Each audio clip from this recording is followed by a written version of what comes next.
Saan ba ibabalutin? Dami yun, 150 pesos yun, Day. Hindi, yung ano yung ginagawa niya. Ibabalutin pa ba siyang RR o IR o ano ewan? Yan yun dun.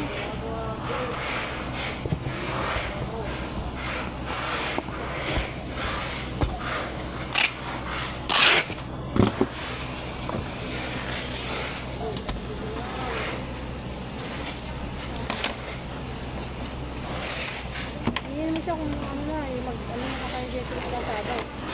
Tapusin ko yun. Bago mo yun.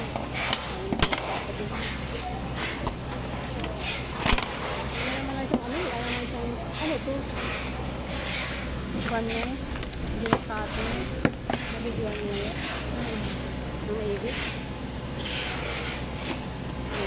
Marag na naman yan namaya. Kasi meron iPad.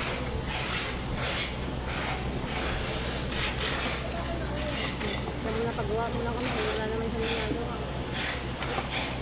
Better ako din gumagawa. Hindi mo sa kanya.